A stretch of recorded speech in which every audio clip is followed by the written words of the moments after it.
Hello everyone, I'm Jonathan Little for PokerCoaching.com, and I have a special treat for you today. One of our poker coaching coaches, GirafGanger, who is currently the #2 online tournament player in the entire world, recently won a $25,000 buy-in tournament for about $650,000. And he, along with Michael Acevedo, are going to be reviewing some of those hands for you today. The entire long webinar is available at PokerCoaching.com. You can currently get a discount at that at PokerCoaching.com/spring. If you do not know Michael Acevedo, he is the GTO expert. He wrote this book, Modern Poker Theory. It is excellent. Make sure you check it out if you have not already.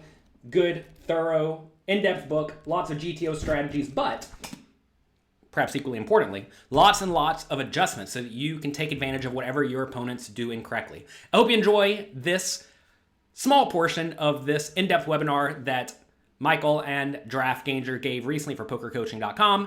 If you enjoy it, do me a quick favor, click the like and subscribe button below, along with the notification bell. I'll see you at the end.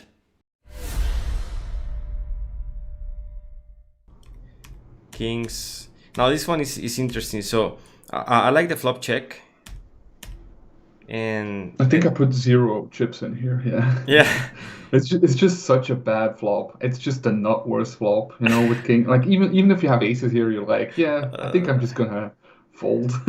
yeah. It's Of course, when this action happens, it's very easy, you know, to fold. But like even if the button like bets half pot, and I'm sitting here with kings with 18 big blinds, I'm like, I don't even know if I can get it in. I can, like, calling is definitely not great because, I mean, every turn is bad, I think.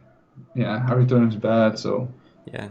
I mean, jamming is probably okay, but Yeah, I like the check-in. If he falls, you can just rip it in this great spot for you. But now that with this action, you know, it sucks with SPR2 fallen over pair, where, you know, it will be horrible if this guy shows up, I don't know, with Queen 10 and this guy has a flush draw. But even then, your equity against 2 players is not gonna be great. So yeah, exactly. I mean, we can see what they have. They both have the nuts, so yeah. yeah. Yeah, it's a great fold. A lot of players will go broke there. I think amateur players will go broke easily. You know, they just don't like folding over pairs ever. Yeah. Now we get a chance to a full double up again, so we're back in the mix. Now this one is interesting because you rip it, right? Yeah. Not a slow play. Yeah, this typically will be a slow play for me here on the button. Yeah, I never slow play. You never I have slow no play? respect for anybody. No respect. No. I think he has 0 3-bet folds here, even with my stack. So 36 big blinds. I think he never 3-bets folds here. So I just rip it. Wow. Yeah. And he I does think call. what does he Yeah. have, like 7s or something? It's Ace 5. I mean, like oh no, what? wait. What? This was the recreational player. Yeah, I remember. Yeah, I mean, I was right. Like, come on, like what? How did you Yeah, get called here, man? This is spot. This is such an amazing gift. Yeah, I remember this hand. That was crazy. But I have a couple hands against him. Well, everybody knows that, you know, that ICM wise is good to max late reg high stake tournaments. Although I don't know, man. Well, maybe if you can It's play a not lot always. of them, yeah, because the No, buying it's not is always true. Like no. you have to be able to like it doesn't matter how deep you are. It matters like how close you are to the actual bubble, right? So if 6 people are paid and there's like 10 people left, it's actually worth to late reg because you only need like 1 double and you can just fold into the money, like technically, whatever. Technically, So yeah. then like your EV is just it's almost automatically higher than like the buy-in.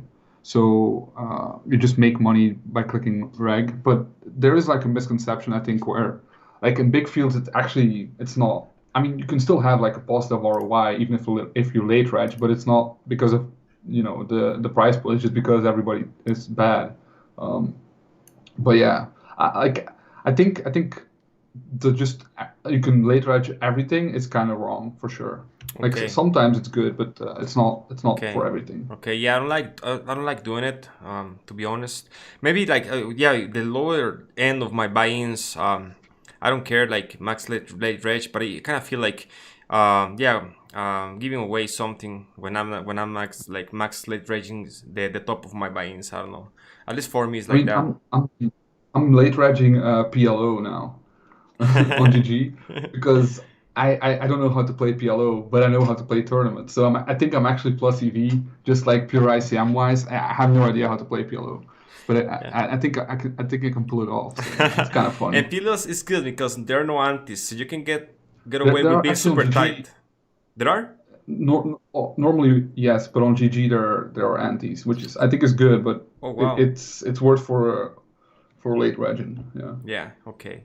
Let me see if there are some questions here. Lucy said, how much did you win? Yeah. How much did you win? 650. 650,000? Yeah. Oh. Yeah, but I'm in for 3 bullets, so only like 575. But only. Okay. Let's keep on going. So this one is defend. He goes for large bet size. Check calling. Looks good. Now value betting. And now this one. Yeah. Now he raises you. I tanked so long here because he insta raised here. And like he's wrapping literally one hand and it's king 10 in my opinion. Of course he's that guy who has ace 5, so maybe he's not wrapping one hand, but there's one hand that makes sense here for me that I think he had is king 10.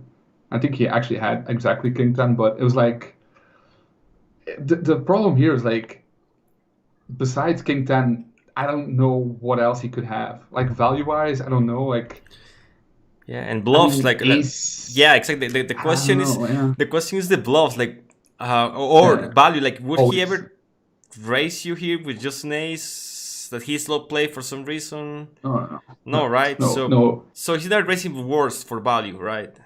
He's not raising worse. He could have like. Yeah, I actually don't know.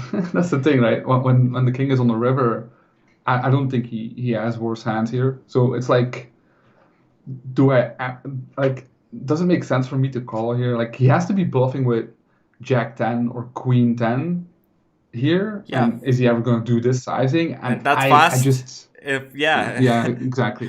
I almost folded, but I felt like I only have to be right here. What, like 10%, 15% of the time? Yeah, but you're never. That's the problem. Never right. Yeah, I know. That's the problem. Yeah. I feel you because I would have probably called, and Pio can call as well, but you know that you're not good. Like you're like, right? But yeah.